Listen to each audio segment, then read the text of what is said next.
This video contains spoilers for Praxeus. So I really enjoyed this episode. I liked what we get from the companions this time around. I specifically really enjoyed how they're all paired off differently at the start of the episode. It's fun how we get to see some time with Yaz and Graham together, which is not something we see a lot, and Ryan and 13 are off in separate places doing their own thing, and they each have a task. They're all investigating this one spot, and that was really cool, and that was a nice way to introduce the episode, and it felt a little bit different to what we normally see, and that's not something that we can actually get when we only have a couple main characters, because this time we have 4 main characters in the show, but if we only had the Doctor and one companion, we couldn't really get this kind of a thing happening, so I really enjoyed that.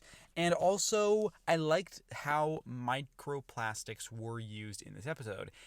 It just makes sense, doesn't it? They're everywhere, so having sort of an alien element added to that and having a pathogen spread around using the microplastics, that's kind of clever. I really like that idea. It was really well integrated into this story, and I just thought that that whole aspect of it was handled pretty perfectly.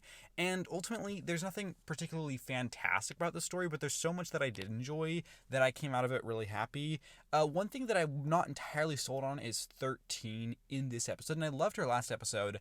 I think I just need another rewatch to see exactly sort of how this fits in with the continuity of this series, because for most of it, she is like more lighthearted and chipper, and I love that aspect of 13.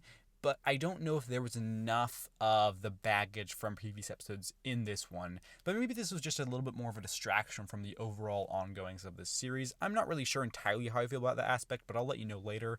I like some of the supporting characters that we get in this, and I did appreciate that the gay characters weren't killed off, because that's a pretty horrible trope that always happens where they introduce gay characters and then they get killed off by the end of the episode. So I appreciated that they both survived. That was nice.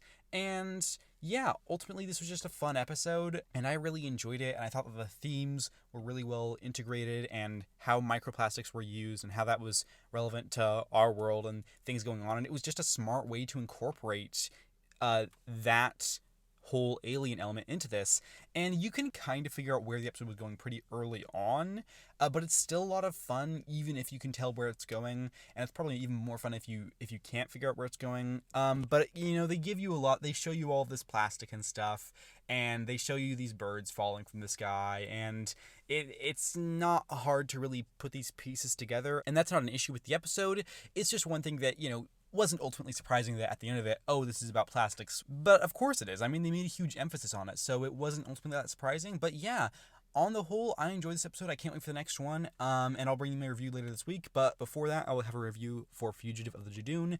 Already all done with that review, just have to finish a little bit in the editing department, and it'll be released in the next day or two. But yeah, that's all for today. I hope you let me know what you thought about this episode down below. I'll be happy to have a conversation. And with that said, thank you very much for watching. Take care, and have a lovely week.